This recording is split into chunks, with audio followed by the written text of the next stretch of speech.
Hello, my friend. Welcome to the Money is Emotional podcast. I am your host, Christine Luken. Today's episode is the dark side of inherited wealth. We're shining a light on a rarely discussed but incredibly important money topic, the emotional weight of inherited wealth. Our guest today is a cheeky gal from across the pond, and she does enjoy a well-placed F-bomb when appropriate. So, parents, this is your one and only warning to hit pause if there are young children within earshot. I am honored to welcome Marina Pearson to the podcast. Marina is a best-selling author, speaker, and the founder of Unshackled Wealth, where she mentors Right. creative female heiresses who silently struggle with the guilt, shame, and fear that can come with a sudden or generational wealth.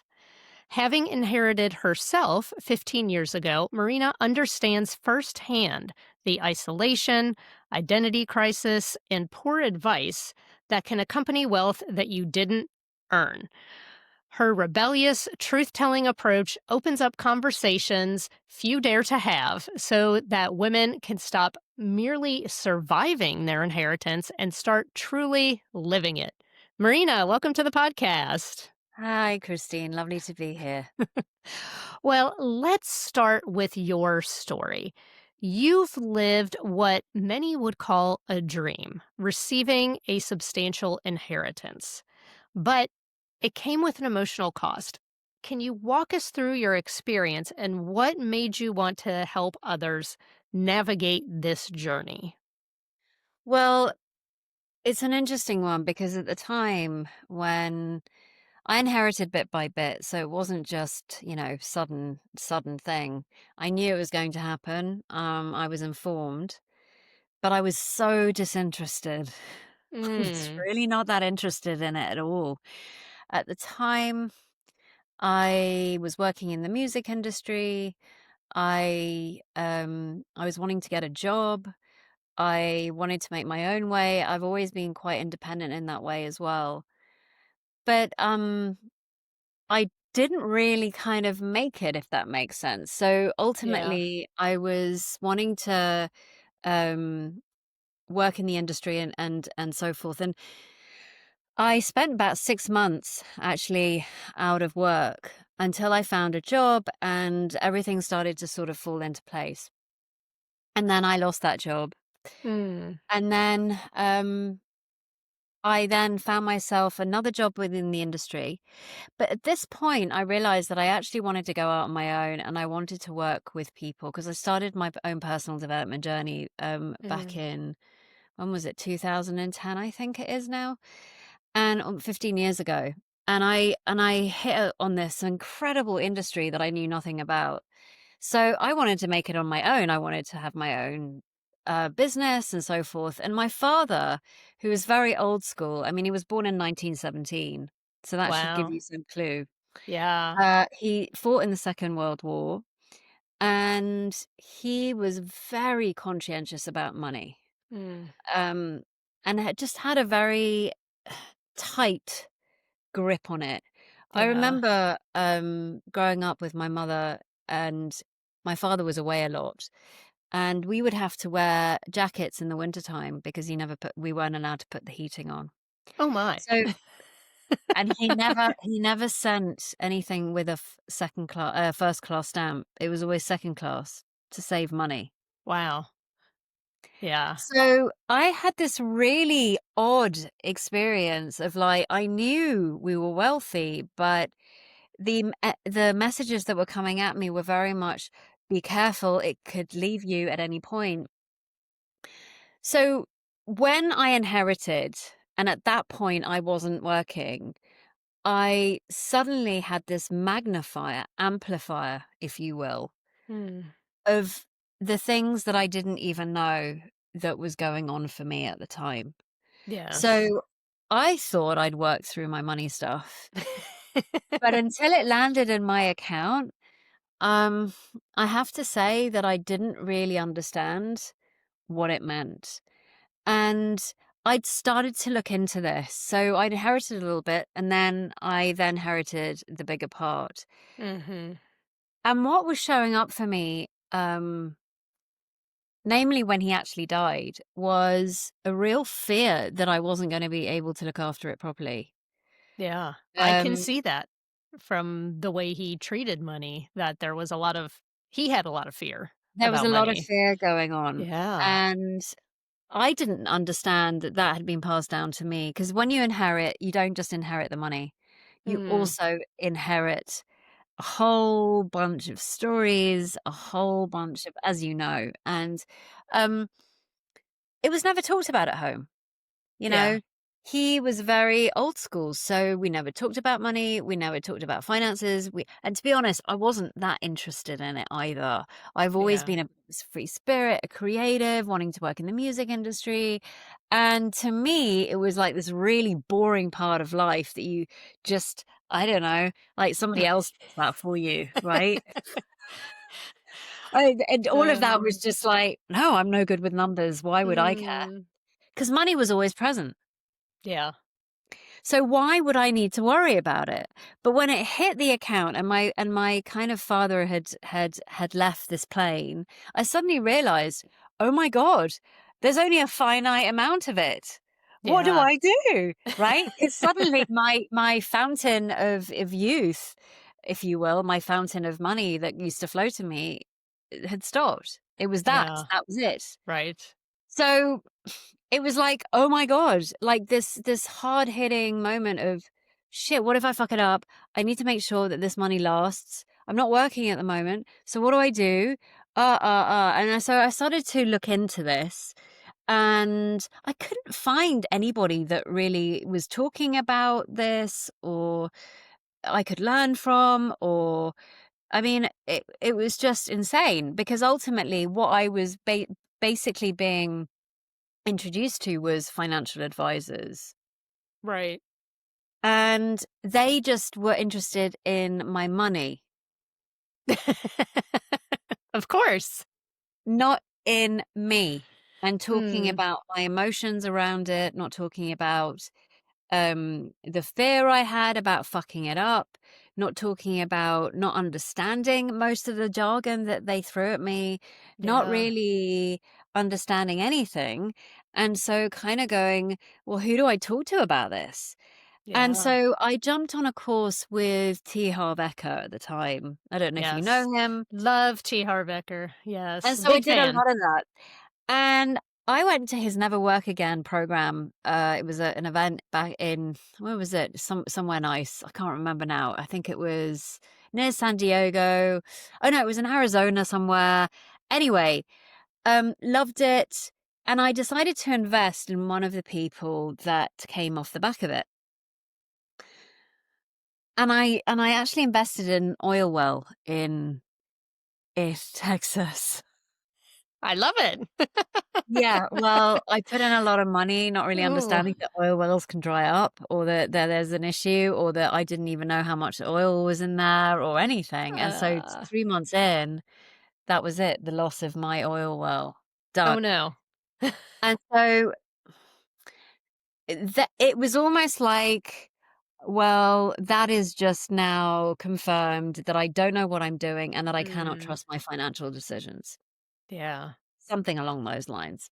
yeah, And so I went from that to, and this is where I found myself kind of tripping myself up a lot, which was finding assets or finding investments that ultimately would pay a higher return so that I could actually put back the money that I'd lost.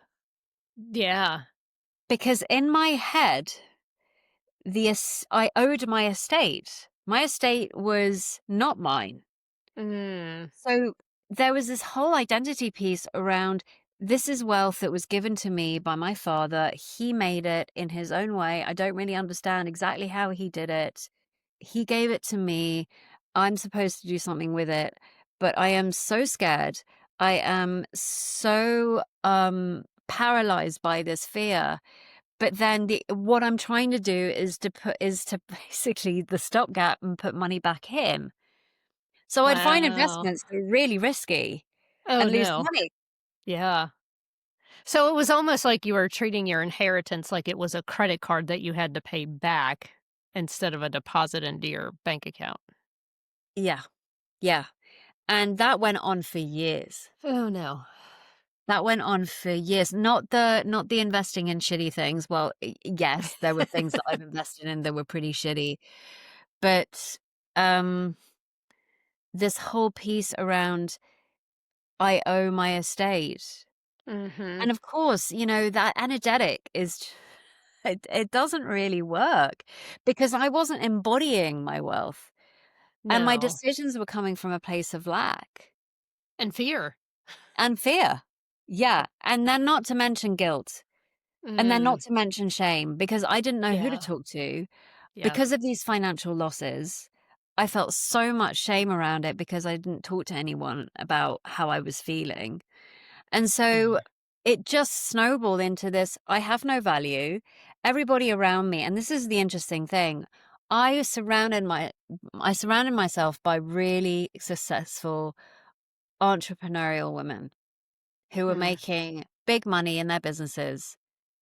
And I was sitting there going, I feel so guilty because I haven't managed to create that.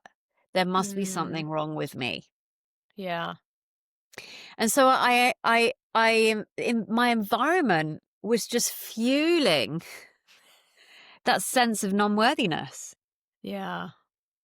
So it really, I mean, it was just one thing after the other. And, firstly, as I said, I didn't have anybody to talk about it. And secondly, I mean, and who's going to listen? Because they're like, well, you inherited, so fucking what? Like, Like, whatever. "Oh, boo-hoo, let me feel sorry for Boo-hoo. you. Right.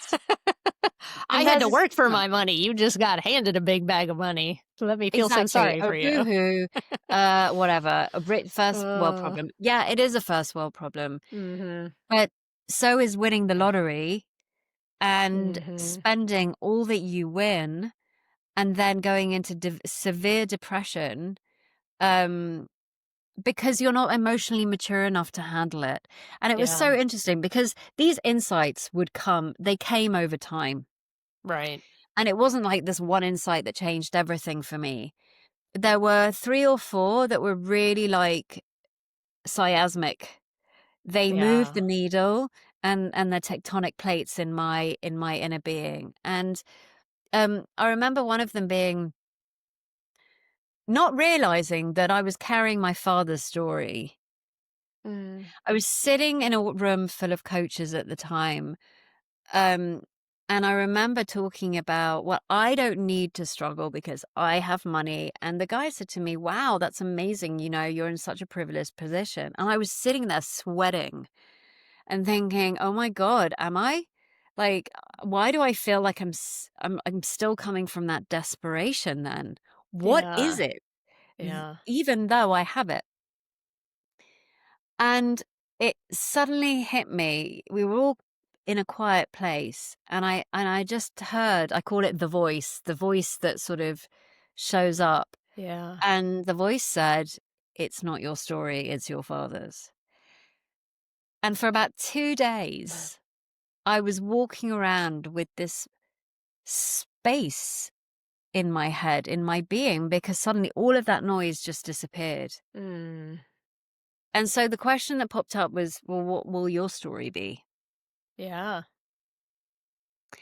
So that was the start, I think, of a more conscious way of being with my wealth. But the the thing that I realized, and it wasn't that I didn't want to learn because I did. I mean, I found myself in situations and I thought, well, I probably need to find someone that can really support me and help me. Yeah. And I did, and I worked with her for quite a while, and she really shifted the needle in terms of the practical side.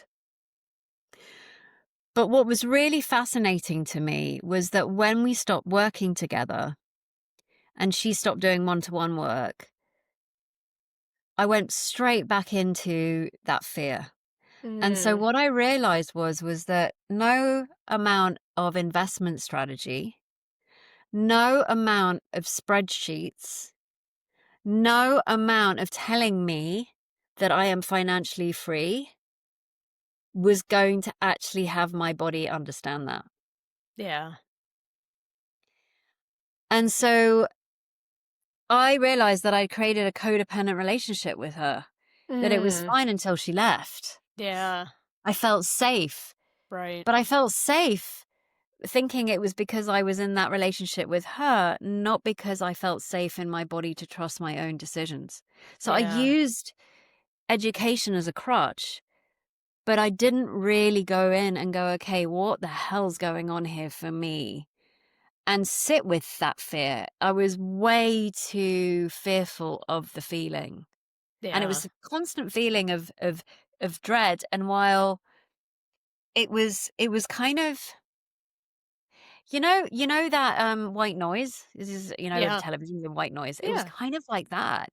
It yeah. it didn't shout at me, but it was always there in the background. Like, I was just about to fuck it up. I was just about to fuck it up. I was just about to fuck it up.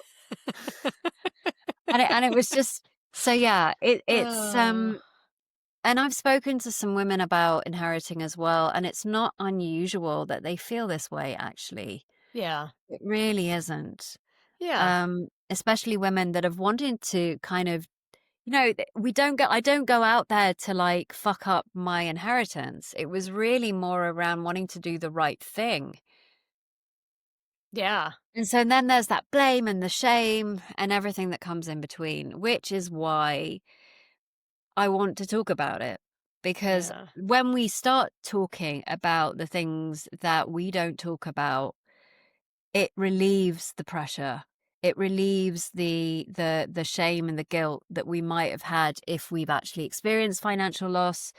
If we are walking around with this inheritance and feeling like the shoe's just going to drop at any moment when we don't need to. yeah, Um, and I found a way through, thankfully, that really made the difference. yeah. So yeah. Well, yeah, and I love that, you're disseminating this that, although inherited wealth sounds glamorous, it can be this burden in disguise. And, so you've talked about some of those emotional struggles. Um, and I'm in a unique situation because my father is still alive. You and I Mhm. talked about this on our pre-show call. Um, but my father has already started shifting assets to my brother and I, including ownership of the family business. And so there is that burden of responsibility of wanting to do the right thing. And, I certainly do share that feeling of that there's that little bit of shame there about not having earned it. So I am in a mastermind where there are some very wealthy women. I probably have a net worth that's higher than many of them, and most of them have, earned it by the sweat of their own hands, whereas, more than half of my wealth, even though my husband and I are millionaires in and of our own right, without my father's money, um, yeah, there is almost that guilt of, do I really belong here because I didn't earn it myself? I hear And then you. yeah, and then there's that burden of responsibility of it is my job to preserve it and to grow it, and I've had to give myself permission to enjoy part of it. Isn't that Which is, like, crazy? crazy. Yeah, that's nuts. So I remember having a conversation with someone, and she said to me, "It sounds like life, God, the divine, Yeah. um, gave you that pot of money to go and experiment and come back to the collective and share what that's like, Yeah. and to share and to do the important work."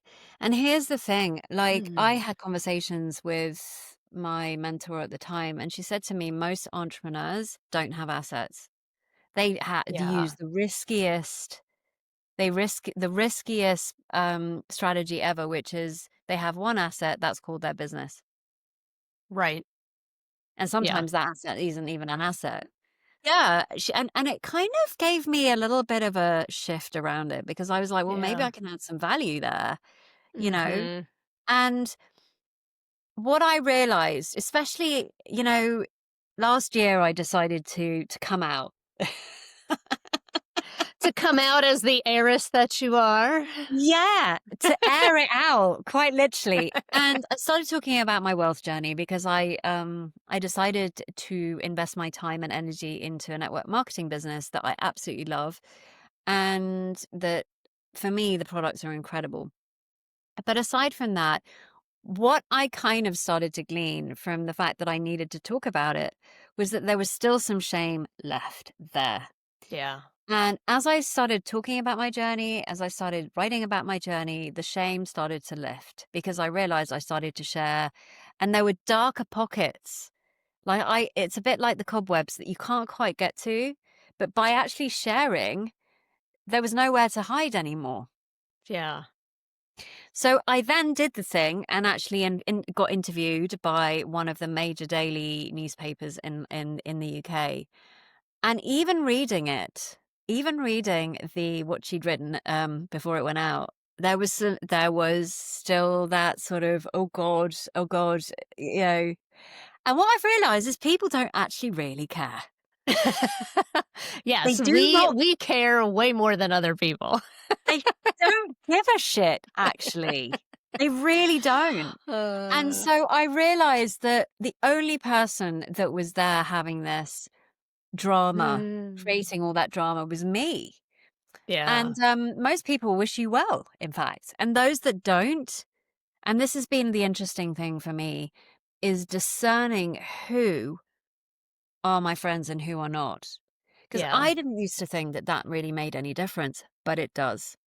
yeah, It really does. And so, um, you know, the guilt and the shame is only our judgment on it. And, it also makes sense because we have been educated, I think, in our generation to work hard, to strive. I mean, coming yep, from the generations that before us, that's how they made their wealth right, yeah, by hard work, grind, hustle, and, cultivating that ethic into us. It's really crazy to untangle it. mhm, Um, and so I realized, well, what if my gift here on this earth is to show women how to just enjoy their life with what they've been given rather yeah, than like trying to struggle and pretend and shame themselves and all of this stuff. Actually, they don't need to be doing. yeah, yeah. Well, and I do think, as wealthy women, whether we claim that for ourselves or not I do now. immediately, um, yeah, it's what are you supposed to do? Like put an ad out on Facebook, say like, "Hey, other wealthy women, I'd like to be friends with you." So I have somebody to talk to my wealth about or talk to about all this wealth and all this responsibility that I have now. But the beauty of this is Uh, is um is the more you share, the more you attract the right people mhm. to you. So you and Yeah. I having this conversation, I didn't even know you were inheriting. I was just Yeah. really drawn to you and the work that you do, and I reached out to you. So you didn't tell me, but Yeah. here we are. Here we And are. sharing, suddenly somebody goes, "Oh, um, I want to talk to you." That happened to me too. And so what I've discovered is in being the first to speak, being the first to initiate, being the first, or just starting the conversation somewhere, Yeah. it opens up somebody else going, "Hey, I know somebody." In fact, I was talking to a lady about this um, about 2 months ago, and she said to me, "Thank you so much for writing about what you do." And I said, "Oh, I didn't even know you were reading it." And she goes, "Yeah, it's helped me understand my friends more." So she has friends Oh. who've inherited. Mm. She said, "I've never thought of it in the way that you were shining a light on it in the way that you have. Yeah. So thank you." Because I was judging them. I Uh, realize that I don't need to.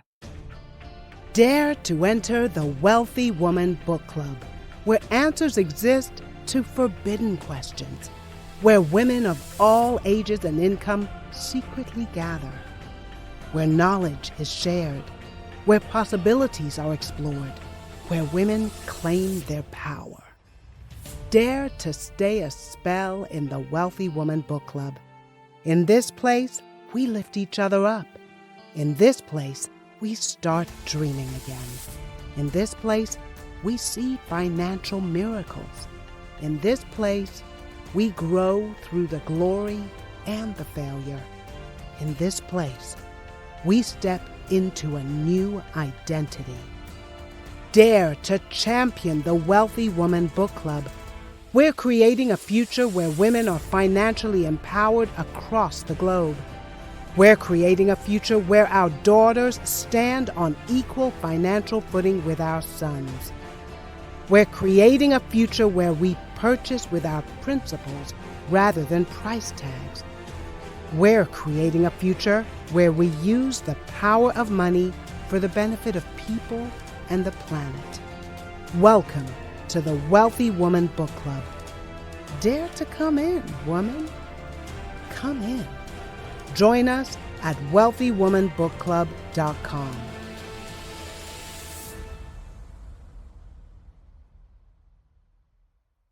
Yeah.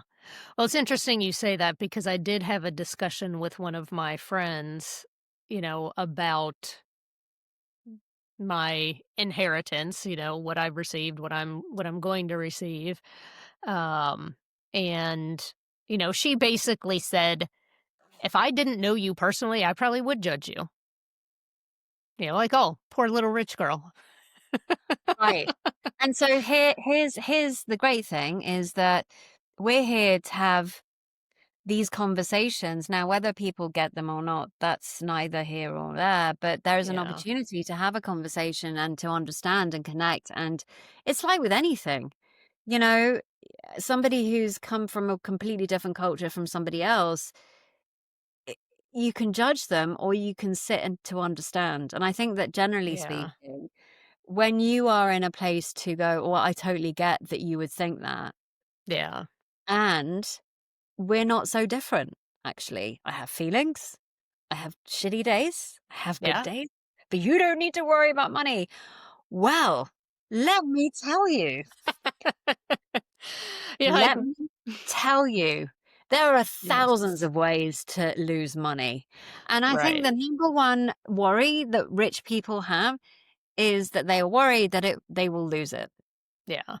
Well, and I always like to tell people, it's not like if you have more money, you have no financial problems. It's just that you have different financial problems. It's not, can I afford to pay all the bills? But now you have complex tax situations and investment situations, and those can Yeah. feel just as scary as not having enough money to pay the bills if you don't have that emotional intelligence and that support system of, I have different somatic coaches that I work with, and it's like, I can feel it when I have fear in my body or there's this mistrust of money in my body, when it's like, I know I need to, I need to use these various tools for, my emotion, for my body. And yes, of course, I have a money team to help advise me. And so it's not just, oh, let me drop this big pile of money in your lap and all your problems go away. It's like, there will always be problems. This is life. They just look different now. Yeah. And, having to manage more expands our capacity to understand more. And, you know, for me personally, I've had to expand my capacity to be with more and to receive more. And, when I wasn't doing that, I would lose Mhm. money. Scams would come into my life. I mean, there were thousands of ways that I lost money just by living into the energy of lack, actually. Yeah. And what I didn't see at the time was that until I felt safe in my own body, there was no amount of spreadsheets and investments that were going to help me feel safe. And I realized this. It was a huge humdinger when I sold my beautiful home and bought a doer-upper, thinking that I was doing the right thing by saving money. Mm. I lost 120,000 in that deal. yeah, one thing after the other. And, but it was such a teacher for me, Mm, such a teacher, because my realization was that all of my life, since I'd inherited, I was trying to solve an internal problem with an external solution. yeah, So my financial decisions were all based on fear. So I didn't really know that because it was the water I'd been swimming in for years. I just thought it yeah, was normal. I'm like, no, I'm doing the right thing. I'm going to sell this and buy that. mm, And but I didn't really understand the situation I was getting myself into, thinking that I did. And and there was another beautiful insight actually that changed everything for me, and it was my partner, and I think he'd been banging on about it for years, but I just hadn't listened. I just gone, "Yeah, yeah, yeah." He said to me one day, he goes, "Why do you wanna do this coaching thing when actually where you make your money from your investments? Why not focus on that?" And it was such a big deal for me. It was like he's like, "You're an investor. You're not a yeah. coach." And I'm like, "What? What?" And I sat with it and I went, "Shit, he's right. I live off my investments." And it was just such a blind spot for me. I couldn't even call myself an investor.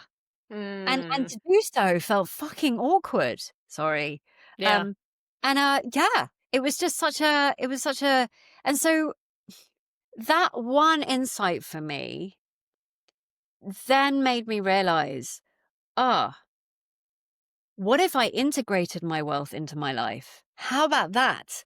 Rather than actually keeping it to one side, pretending I don't have it, and oh, it's a taboo. You shouldn't talk about money." And I'm like, well, why not? Why not? Why not? yeah, Why can't we talk about inheriting? Why is that such a taboo? Why does it matter? It doesn't actually really. It doesn't yeah, really. In the whole scheme of things, I now know that my journey of this wealth has been so that I can support others on it as well. yeah, Um, but I live most of my life with it as if I didn't have it. yeah. Un Undercharging, um, I don't know what else I used to do that was weird. Uh, pretending I couldn't pay for things. I mean, Well, probably because you felt safer in that role. You didn't feel it was safe with your wealth. You felt safe being separate from it. yeah, and here's what's but the funny thing is, in order to feel safe, I had to integrate it. So Yeah, that's interesting. And the other thing is that actually any kind of restriction that I put on it made it worse. It was a bit like, how kids they draw on a wall and then yeah. they put their finger in and they try and rub it out and it goes worse and it gets blemished. That was what I was doing. Okay. So you say that we need to stop surviving our inheritance and start living it. What are some of the first steps you guide women through to move out of emotional survival mode? Well, I have this beautiful quiz, which I think you've taken. I'm not quite I sure what your have. feedback is because we haven't talked about it. But basically, it invites women into a conversation around where they are on that emotional journey. And it is I wish I'd had it. So I sat there going, what would I have loved to have had that could really highlight the emotional journey that women go on with this? Because I Hmm. had no understanding that there was even one. Yeah. I was about 33 at the time. I was young. And I was like, well, what if that was part of the if I had known that, like literally, if I had known that where I was making my financial decisions from, this would have been so much easier. But it took me about 15 years to figure it out. And I don't want women to go through that. I really Yeah. don't. So initially there are three archetypes, and the journey is a bit like, I don't know, the heroine's journey. But ultimately there's the maiden, there's the queen, and then there's the empress. Now, we all embody all three. Hmm. We embody all three. But I always ask, who's actually taking care of your wealth? which one of the archetypes is currently taking care of your wealth and making all the Mhm. financial decisions and living in embodiment and et cetera, et cetera. So there are 12 questions you can take. And in that, you can discover whether you are in Maiden most of the time, whether you are in Queen most of the time, or whether you are living in Empress. Now, as I said, um, it's dynamic because ultimately you can have a part of you that is very much in Maiden, or you can have a Mhm. bit of you in Queen. So I kind of have blocked them out into receiving, holding, and growing. Yeah. So receiving is about when you receive it, how do you feel? Growing is holding is really about making decisions from your day to day of how you're going to hold it, how it feels to hold it, etc. And then finally, growth is really about investing, um, etc., etc. Yeah. But there's a That big legacy piece, work. yeah, the legacy work that goes way beyond you, the vision. Mhm. The Empress is all about the vision, holding her empire, and it could be going into philanthropy, etc. Yeah. So there is a journey. There is a journey, and that is like the first thing to understand. Yes. there is This is a there is one. process. There is one, and I didn't know. I didn't know that there was one.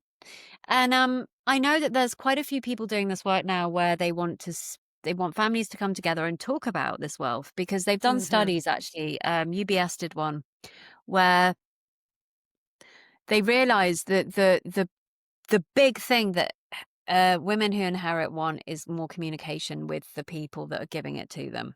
Yes, 100%. However, that's the ideal situation Yeah. Doesn't always because happen that way. it I doesn't mean, always happen honestly, that way. I feel extraordinarily fortunate that, there's been a lot of communication over the last 5 years with, um, you know, between my dad and my brother and I about, the money that we have received, the money that we will be receiving, the business ownership. There's a lot of open and active communication, but I also know that that's that's the gold standard, but it's not necessarily the norm.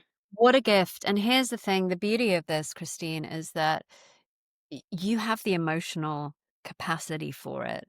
Yeah. Now, if your father was willing to talk to you, but you had no emotional capacity for it, it doesn't matter. Yeah. Yep. Because ultimately, I think where you sit is not only in a very privileged position in terms of your wealth, but also Yeah.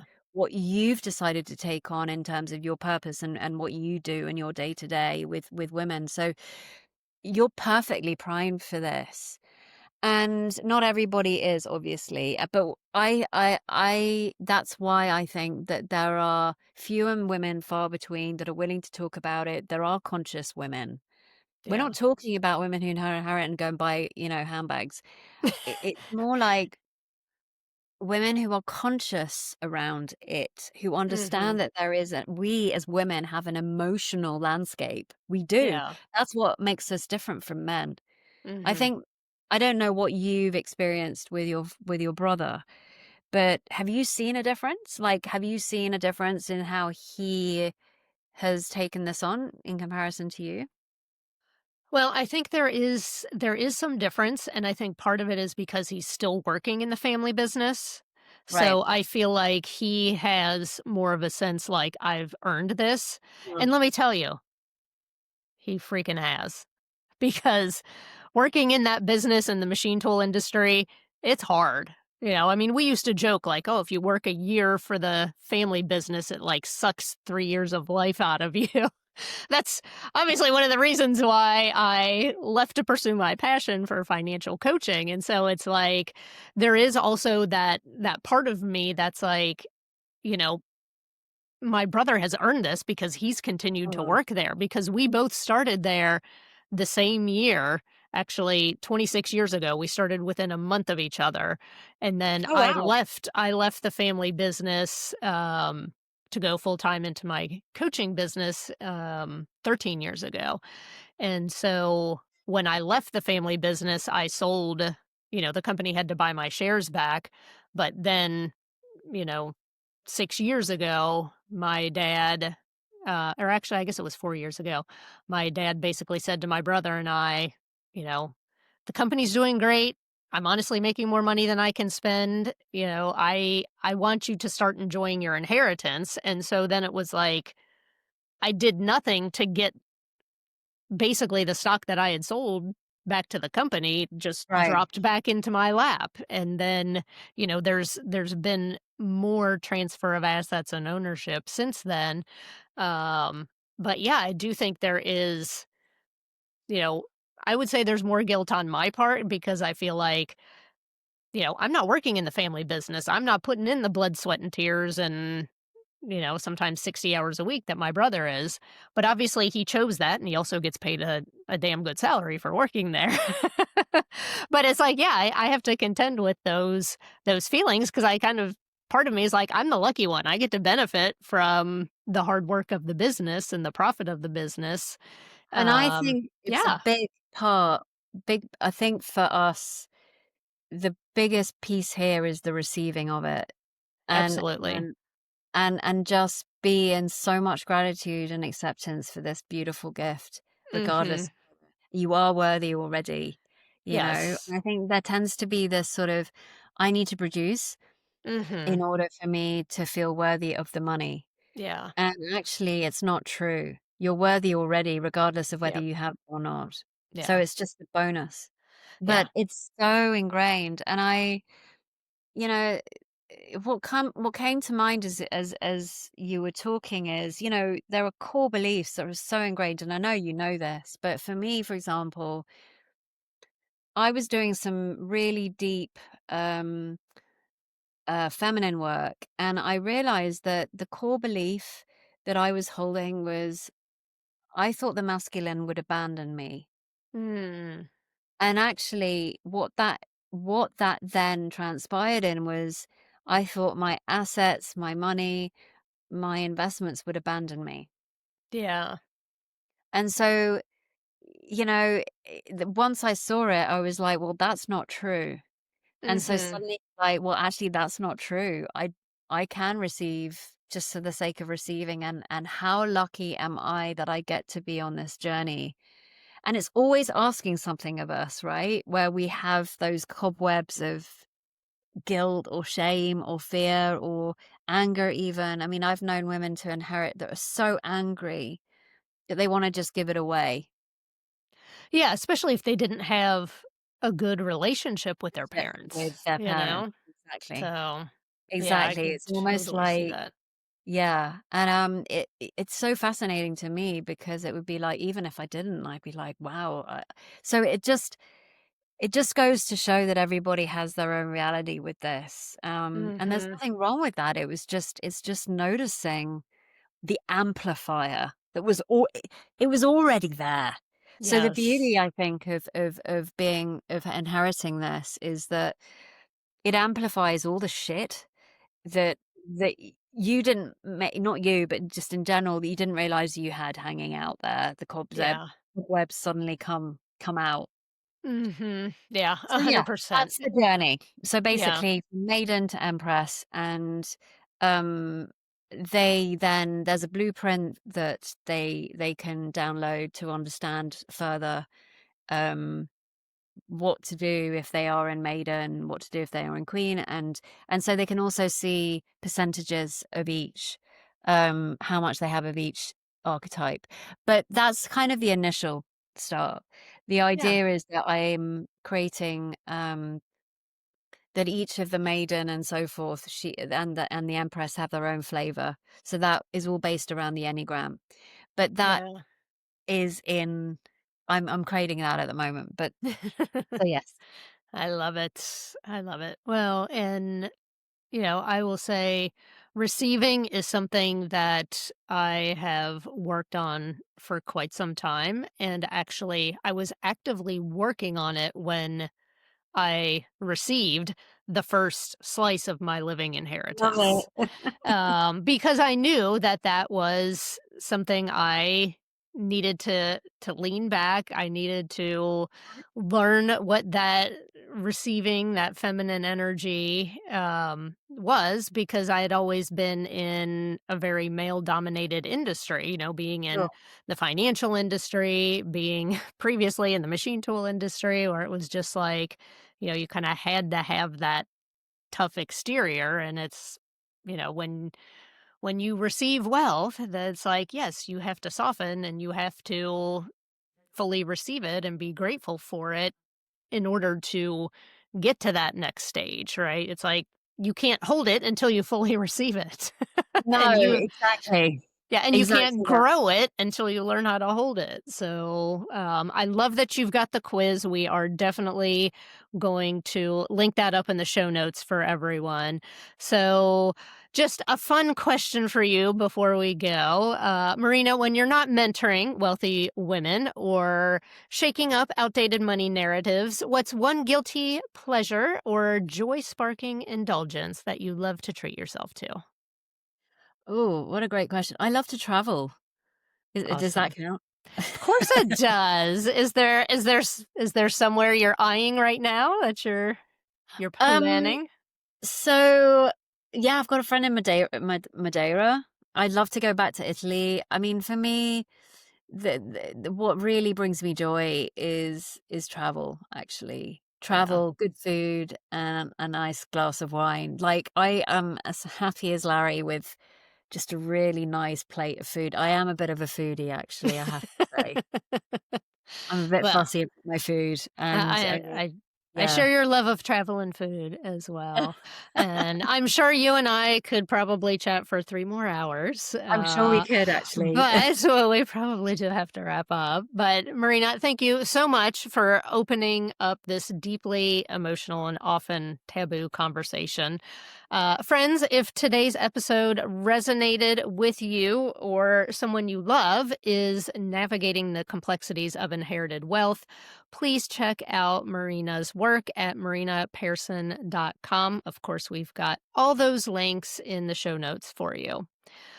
Well, my friend, this is where I leave you for today. If you enjoyed this conversation, please leave us a review. It helps others to find the Money is Emotional podcast.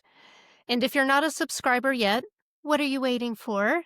Just hit the subscribe button and you'll be notified when a new episode drops. Until next time, this is Christine Luken reminding you that you're good enough, you're smart enough, and gosh darn it, people love you, including me. Bye for now.